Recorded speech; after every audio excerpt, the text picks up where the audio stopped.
ابھی ایک فگر آیا, آئی ایم جسٹ, آپ نے بیچ میں گفتگو میں ڈال دی بات تو چاشنی آ گئی. ابھی پچھلے دنوں ایک فگر آیا کہ 24% of the people of Pakistan are under mental stress at this time, at this time. اور آپ خبروں میں پڑھتے ہیں کہ کیا ہوا, کون ڈسٹرب ہو کر کس نے اپنے بچوں کو مارا, کس نے کیا کیا, مینٹل اسٹریس میں سب کچھ ہو رہا ہے 24%. اور یہ ہمارے اپنا کی اسٹیٹسٹکس ہیں, human rights commission, national human rights commission کی.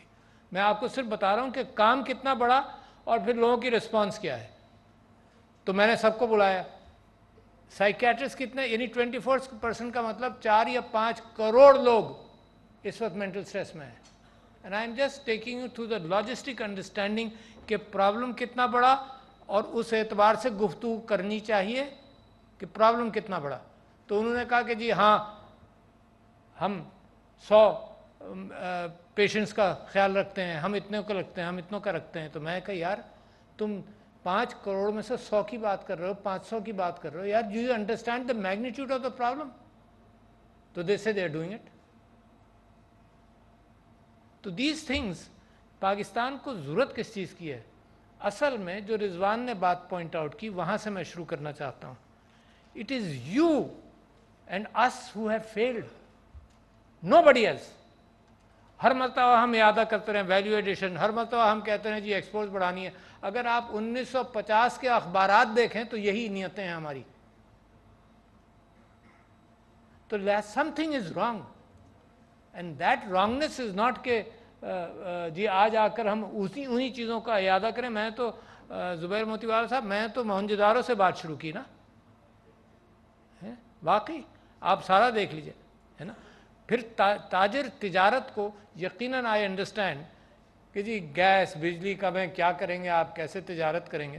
Starts from home, you know I feel کہ یہ ہوٹل والے بھی ذرا سا اتنا ہمیں ٹھنڈا نہ کر دیں کہ گفتگو نہ ہو پائے, ہے نا. سیو آن دیٹ, بجلی کوئی اور استعمال کر لے گا, ہے نا. میں تو اتنا ٹھنڈا رہنے کا گھر میں بھی عادی نہیں ہوں, گھر میں بھی عادی نہیں ہوں. In fact I am raising the temperature of my living also. میں 27 پر رکھنا شروع کیا ہے. کیوں؟ کیونکہ میرا اپنا ایئر کنڈیشننگ نظام فیل ہو گیا. باڈی کا اپنا نظام ہوتا ہے, پسینہ چھوٹتا ہے, باڈی ٹھنڈا کرتا ہے, سرکولیشن بڑھتی ہے گرمی میں تاکہ پسینہ چھوٹے, سردی کے اندر ہی سرکولیشن کم ہوتی ہے. ہم اتنے عادی ہو گئے ہیں کہ جو لوگ افورڈ کر سکتے ہیں وہ ایئر کنڈیشننگ میں سے گھر سے نکلتے ہیں, گاڑی میں بیٹھتے ہیں, دفتر میں پہنچ جاتے ہیں. جو لوگ پنکھے کے عادی ہو گئے ہیں وہ بھی پنکھے کے عادی ہیں. تو اب جیسے انوائرمنٹ بدل رہا ہے نا, تو اپنے آپ سے شروع کروں, میں کفایت شروع کروں, کفایت شروع کروں. یہ جو انہوں نے بات بالکل صحیح کی کہ فارن گڈس کو اوائڈ کرو, جہاں اوائڈ کر سکتے ہو. کچھ چیزیں ضروری ہوں گی, ان چیزوں کے اندر آپ مجبور ہیں کہ فارن گڈز آپ خریدیں گے, مگر اوائڈ کرنا شروع کریں. یہ جو زمانہ سرمایہ داری نظام کا ہے جس میں اتنا بناؤ اور اتنا بیچو کہ بس اسی سائیکل میں پھنسے رہو, ضروری نہیں ہے کہ پاکستان بھی اس کو فالو کرے, ٹھیک ہے نا. مگر میں سمجھتا ہوں کہ پھر پرابلم پر واپس آ جاؤں, زبیرز ایڈوائس اسائڈ, پرابلم پر واپس آؤں کہ ہے کیا پرابلم. میں سمجھتا ہوں the best export of Pakistan, what is it? It is you. اس سے بہتر امیجری کوئی نہیں, آپ ہیں. قرآن کے اندر ناپ تول کے اعتبار سے بڑا ذکر ہے, ایمانداری دیانتداری کا بڑا ذکر ہے. The best, you are the best product. Why people prefer business commitments from outside Pakistan. For example میں پرانی بات کرتا ہوں, یہ اچانک تھوڑی پیدا ہوتی ہے. پرانی بات کرتا ہوں کہ جب میں امریکہ میں رہتا تھا 70s میں, جب ماسٹرز کرنے گیا تو وہاں ٹیلی فون ملانا وہاں سے پاکستان 10 گھنٹے میں ملتا تھا, یا پاکستان سے وہاں 10 گھنٹے میں ملتا تھا. وہ اس کے بعد فون کر کے پوچھتے تھے کہ آپ کی بات صحیح ہوئی. ہم میں سے جو کہہ دیتے تھے کہ نہیں بات صحیح نہیں ہوئی, they wouldn't charge you on that, they wouldn't investigate, they won't charge you on that. That is the spirit کہ آپ کو پوچھا, آپ نے کہا نہیں سروس مجھے اچھی نہیں ملی. تو وہاں سے امریکہ ترقی کرتا ہے, دیانتداری کے اعتبار سے ترقی کرتا ہے. میرے نبی صلی اللہ علیہ وسلم بازار میں جاتے تھے اور دیکھتے تھے کہ پھل اوپر تم نے کیسا رکھا ہے اور نیچے کیا چھپایا ہے تم نے. He was a critic of that also. تو سب سے اچھی ایکسپورٹ تو آپ ہے نا.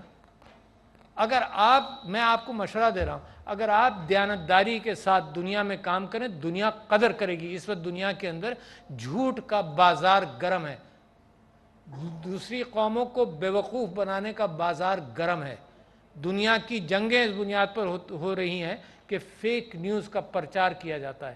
جو موریلٹی مسلمان کے پاس جو سب سے بڑی وراثت ہے، زمین سے نہیں نکلتی وراثت، ذہنوں سے نکلتی ہے وراثت. مسلمانوں کے پاس جو سب سے بڑی وراثت ہے وہ ایتھکس اینڈ موریلٹی کی ہے. دنیا اس وقت ننگی ہے فرام ایتھکس اینڈ موریلٹی. آپ دنیا کی ساری سیاست دیکھ لیں، کہا کچھ جاتا ہے، کیا کچھ جاتا ہے، قانون وہ اپنے لیے کچھ بناتے ہیں، دوسرے ملکوں پر ظلم کیا جاتا ہے. کوئی میں سیاسی بیان دینا چاہوں گا تو ساری تاریخ پچھلے 50 سال کی آپ کے سامنے دہرا سکتا ہوں کہ کس بنیاد پر قتال کیا جاتا ہے. کبھی جمہوریت کا بہانہ کیا جاتا ہے، کبھی کسی چیز کا بہانہ کیا جاتا ہے، اور ساری دنیا کے اندر ایک گڑبڑ کی کیفیت ہے. تو مسلمانوں، پاکستانیوں، پہلے آپ مسلمان ہیں پھر پاکستانی ہیں، میں پاکستانی بھی بڑے زور کے ہیں آپ. تو میں یہ کہتا ہوں کہ اپنے کردار کی موڈیفیکیشن اور کمٹمنٹ سے بات شروع ہوتی ہے، جس کے اندر دیانتداری دا بیسٹ پروڈکٹ. میں ڈینٹسٹ تھا. My best product is always honesty with my patients. اگر میں ڈس آنیسٹی سے کوئی چیز سیل کروں گا اس دن تو سیل کر لوں گا، اور اگر مارکیٹنگ کروں گا تو بہت دنوں تک سیل کرتا رہوں گا. مگر یہ کہ وہ پھر دوسرے میرے ڈینٹسٹ سیکھیں گے کہ یہ کامیاب اس وجہ سے کہ he is selling something exaggerated and dishonest. تو everywhere for the young people of Pakistan, دیکھو the older people, I am responsible, the older people have not been able to, وہ قائد اعظم کی باتیں، وہ اس قائد اعظم کے تو بعد میں آتے ہیں. میرے قرآن کی بات، میرے نبی صلی اللہ علیہ وسلم کی زندگی، میرے خلفائے راشدین کی زندگی، اس میں سے اگر میں چیزیں سیکھنا شروع کروں تو تجارت کے اندر honesty was the main thing. اسلام ڈڈ ناٹ ریسٹرکٹ کیپٹلزم. اسلام میں منافع بنانے کی رکاوٹ نہیں کی، کہیں نہیں کہ. حضرت Usman was a big businessman, بی بی خدیجہ was a big businesswoman, روکا نہیں. مگر پچھلے دنوں میں نے 14 اگست کی تقریر کے اندر کہا کہ پہلا الف لام میم کے اندر یہ کہا کہ وہ مسلمان کون ہے جو مما رزقناہم ینفقون، جو کھانے کو ملتا ہے اللہ کا اس میں سے خیرات کرتے ہیں. کھانے کو جو ملتا ہے، مال و دولت نہیں، وہ بات کی بات ہے. ہمارے یہاں ایکیومولیٹ کرتے ہیں، ہمارے یہاں ہم ریئل اسٹیٹ میں انویسٹ کر کے بلاک کر دیتے ہیں capital. That was never the Muslim spirit and will never be. Money is a matter, جو آپ میں سے جانتے ہوں گے، money is value of human labour. وہ پیسہ جب آتا ہے نا تو وہ ٹرانزیکشنل ایزینس بنا دیتا ہے، کہ بجائے اس کے کہ آدمی یہ بیچے کہ جی میرے 8 گھنٹے کی میری روزی میں بیچنا چاہتا ہوں. منی ٹرانزیکشنلٹی کو آسان کرتا ہے. اچھا، اب یہ سرکولیشن، دا پرافٹ صلی اللہ علیہ وسلم، میں آپ کو وہ چیز اجاگر کرنا چاہتا ہوں جو ایکچولی میڈ ان پاکستان ہے. یقیناً your products also are made in Pakistan. I am not distracting you from that. میں ذکر کر رہا تھا کہ میرے نبی صلی اللہ علیہ وسلم جہاں ناپ تول کے نظام کو دیکھتے تھے، جہاں ان ساری چیزوں کو دیکھتے تھے، ان کے پاس ایک آدمی آیا، مما رزقناہم ینفقون. ان کے پاس ایک آدمی آیا، اس نے کہا کہ جی حضرت عثمان کے لیے جنت ہے. آپ نے کہا کہ وہ عثمان نے اپنی آدھی دولت دے دی، حضرت عثمان رضی اللہ عنہ نے، حضرت ابو بکر نے یہ دے دیا. میں غریب آدمی، میں مزدور. You see the spirit of Islam has nothing to do with the state. یہ آپ کے ذہنوں کی اسپرٹ ہے. اور repeating myself from previous speeches, میرے نبی صلی اللہ علیہ وسلم نے ساری زندگی 2 کام سب سے زیادہ کیے. ایک انصاف کرنا، جو آپ ناپ تول کے نظام کے اندر بھی کرنا چاہتے ہیں، اور آپ کو دنیا کو دکھانا چاہیے کہ آپ ہیں مسلمان اور آپ ہیں پاکستانی.